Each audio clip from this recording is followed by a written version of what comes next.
The human skull. For me, the human skull is the most complex portion of the skeleton and is of major importance for developing a true understanding of human osteology. I believe it is one of the keys to understanding aging, gender, and in historical reference, it also is very beneficial to have a great understanding of the articulation of the anatomical structure for the evolutionary history of hominids. The complexity of the human skull can best be understood by recognizing the widely different functionings it performs.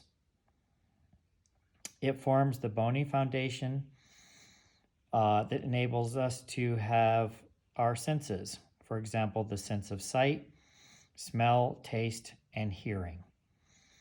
Additionally, it also houses and protects the brain. More importantly, maybe, is that it is how we stay alive, how we feed ourselves. It is the framework for the chewing apparatus. Giving all these varied functions, it is no wonder that the skull is such a complex structure. In terms of the arts, having an excellent understanding of the human skull is very important, especially in terms of drawing and painting. The skull is the underlying structure for the human head once you begin to add the features, and the muscles and the skin and so forth. It is what allows the artist to depict age, the ethnicity, the gender.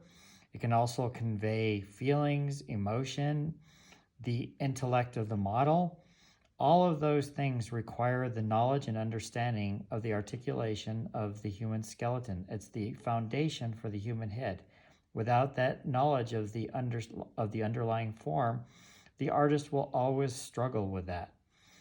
Throughout history, most of the world's great artists studied this in great detail, and some of the masterpieces that have been passed down through the ages have come about by the artist's understanding and love of expressing human nature, human character, and without this, they would not be able to convey that as well if they did not have a solid foundation of the human skull.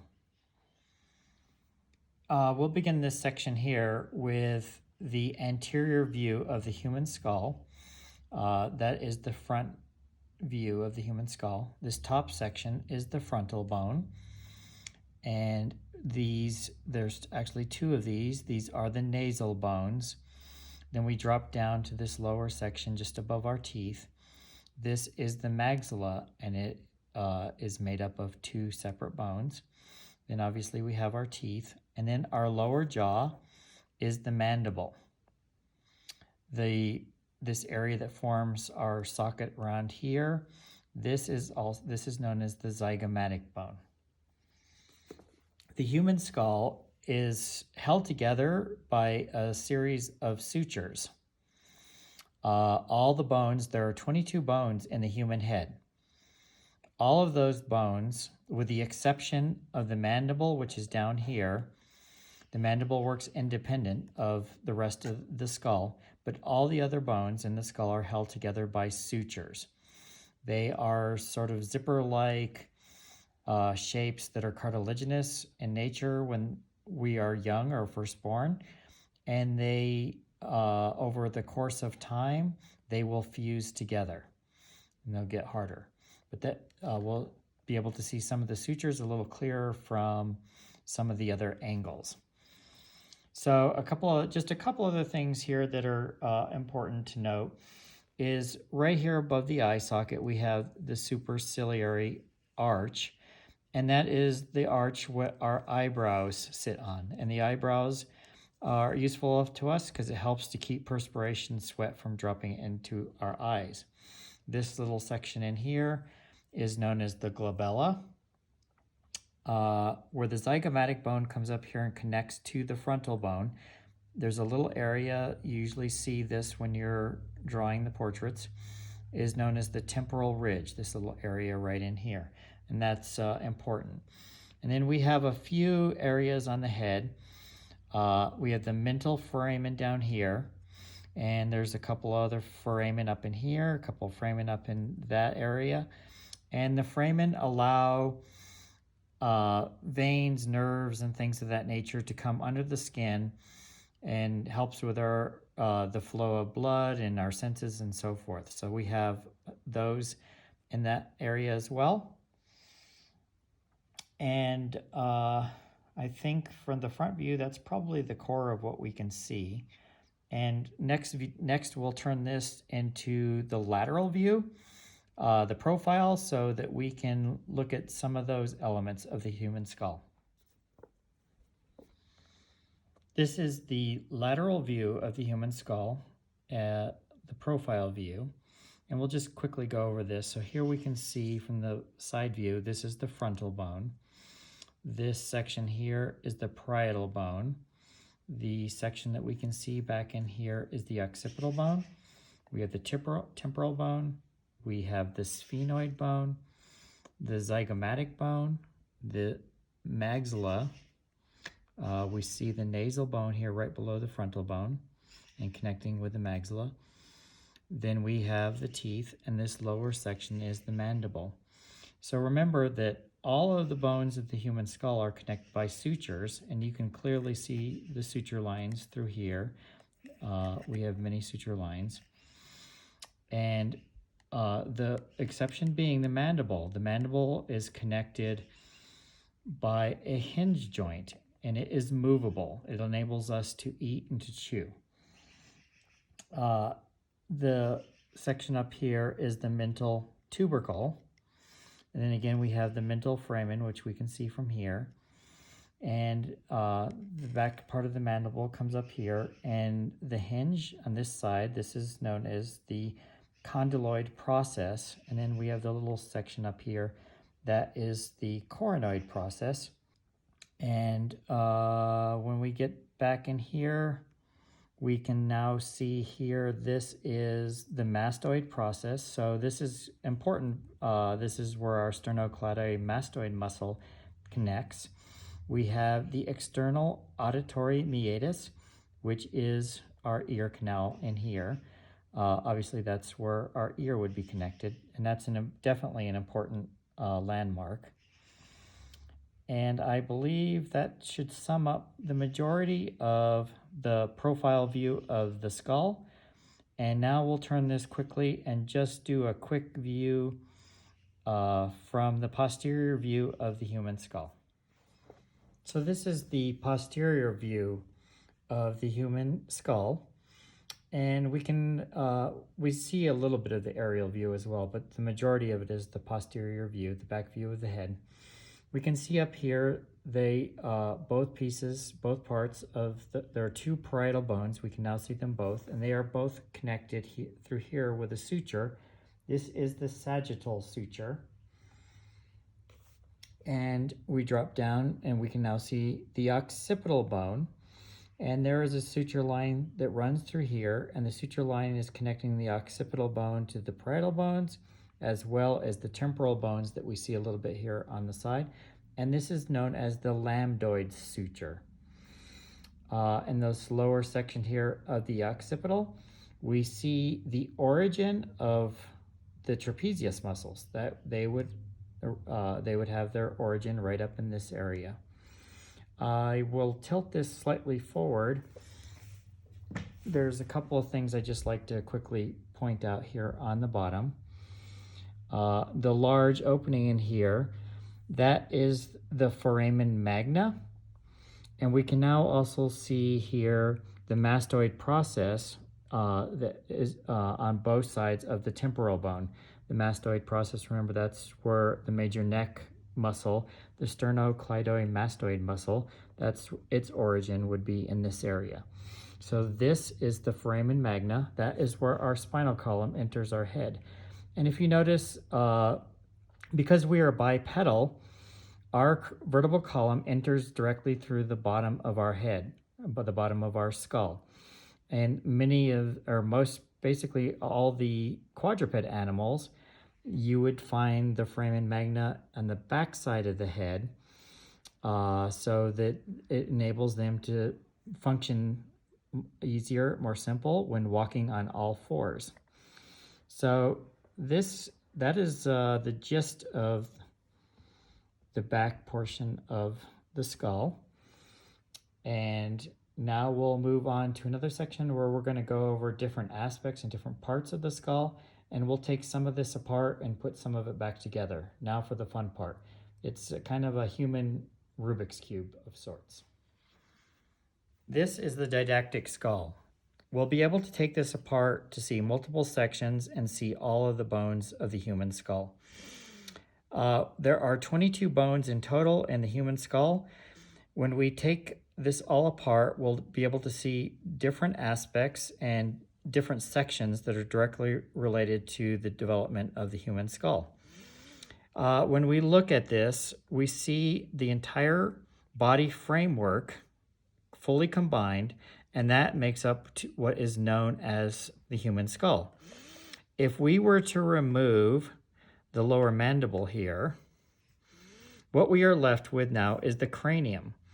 Oftentimes with my beginning students, they'll believe that the entire unit combined is known as the cranium, but it's not. When all the body framework is combined, it is the human skull. When we remove the mandible, what we're left with now is known as the cranium.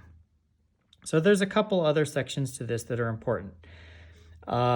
We have one section back here, which is the brain case, and then we have another section that's up front that is known as the facial skeleton. So what I'm going to do right now is we're going to look very quickly at the facial skeleton and remove that so that we can see what part that remains is the actual brain case. So I'll take off, this is the zygomatic bone. I'll take off this side. This is the zygomatic bone on this side. I'll take that off. Then we have the nasal bones, the maxilla. We're going to remove this section now. I'll put that there, and we'll look at that in greater detail in a minute. And we also have the vomer bone. The vomer bone is also part of the facial skeleton. So we're going to remove that at this point, and we'll put that back in a little bit later. So now what we are left with here is the brain case. The brain case is known as the neurocranium. I'll turn it around so we can see all sides. We see the frontal bone, we see the ethmoid bone, the sphenoid bone, which actually runs all the way through the skull. Then we have the temporal bone, we have a parietal bone, we have the occipital bone in the back. And as you notice here, we actually have two parietal bones, we actually have two temporal bones, one occipital bone, one frontal bone, one sphenoid bone, and one ethmoid bone. So trying to determine how many bones there are that make up the neurocranium, we will count those very quickly. So we have frontal bone is 1, ethmoid is 2, the sphenoid is 3, the parietal bones, which there are 2 of, is 4 and 5, temporal bones are 6 and 7, and then in the back we have the occipital bone. So we have 8 bones that comprise the neurocranium. And the neurocranium, again, that is recognized as the brain case. Remember, the ethmoid is part of the brain case, but the vomer bone that we have here is not. The vomer bone is actually part of the facial skeleton. But just for now, I'm going to go ahead and put this back so that we can easily put this back together in just a minute. Just remember, the vomer bone is part of the facial skeleton. So I'll set that right here.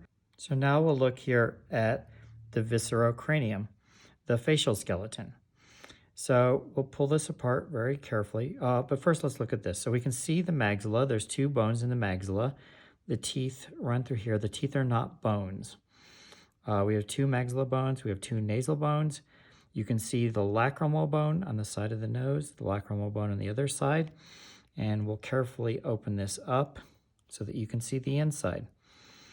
So this is the inside view of the lacrimal bone, and you can see how it's part of the nasal wall with the inferior nasal concha, and then we have the palatine bone. So we have those bones inside the nasal cavity. So on this side here, we've got the palatine, inferior nasal concha, lacrimal, maxilla, and the nasal bone. So we've got 1, 2, 3, 4, 5 bones there, right? Hopefully I counted that right. And let's get it back together again. So that should be 10 total, right? And I think that's good. And now we'll see if we can get the viscerocranium back on. Remember, we had 10 bones in here. We still have the 2 zygomatic bones, but don't forget we have the vomer that we've already placed inside here. Sometimes it's easy to miscount that and forget. So we'll carefully try to place this back on without it all falling over. There we go. So now we have connected the parts of the viscerocranium, not all of it, but parts of the facial skeleton onto the neurocranium, the brain case. Now let's connect here the other portion of the eye socket. And there we go. And let's get the other portion attached to there. So that is the zygomatic bone. And then our 14th and final bone of the facial skeleton is right here. And this is the mandible. So there we go. So remember this portion up here, this was the neurocranium, the front part, the facial skeleton, that was the viscerocranium. When all the manifested areas of the bony structure are together, it's referred to as the human skull. If we were to remove the mandible, let's just do that real quick again, then what we're left with is the cranium. When the mandible is connected here, let me get it in there. It's not quite in the hinge joint, right? There we go. So when the mandible is connected, now the entire unit is referred to as the skull. And just very quickly, remember all of the bony parts of the skull are connected by suture lines. They all hold all the different separate bones. There are 22 bones. All of them are connected by suture joints with the exception of the mandible. The mandible works independent, and it actually functions as a hinge joint. So kind of an interesting note here. Just one more thing that I like to bring up with my students. And so this is obviously the human skull. A question that I frequently ask the students is how many bones are there actually in the human head? This tends to throw everyone off because we've just spent so much time working on the skull. They forget that there possibly could be other bones in the human head. Obviously, there's no muscles on here. We're missing some of the features. We don't have the hair and so forth. So it's a kind of a fun question to ask. It's a little bit of a trick question. But ultimately, we would have the ears on both sides, and there are 3 bones in each ear. So we have the malleus, the incus, and the stapes, otherwise known as the hammer, the anvil, and the stirrup. So 3 bones on each side, 3 bones on each side, that gives us 6 more. So if we have 22 bones in the human skull, and then we have 6 bones in total between both ears, we're now up to 28. There's one other bone that is technically part of the human head, and that is the hyoid bone. The hyoid bone fits in the neck and is embedded in the muscles. And the interesting part of the hyoid is the only bone in the human body that it does not connect via a joint or articulate with another bone. It's the only bone in the human body that does so, and that is the hyoid bone. So if somebody were to ask you how many bones are in the human skull, the answer would be 22. If somebody were to ask you how many bones there are in the human head, then the answer would be 29, because you need to include the bones in the ear and the hyoid bone. So one other thing I did not talk about that is right here, where the zygomatic bone meets the temporal bone. Frequently you'll see this come up in advanced placement classes, is what is this structure called?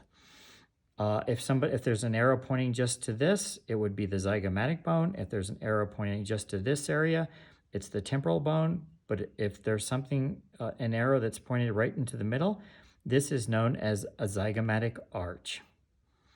Okay, we have the temporal ridge up here and the zygomatic arch in here. These are kind of important landmarks when you're drawing the human portrait. They distinctly have areas that require shading and a great deal of attention. So that sums up the different sections of the skull, and I hope this serves you well and will make some improvement in your drawing.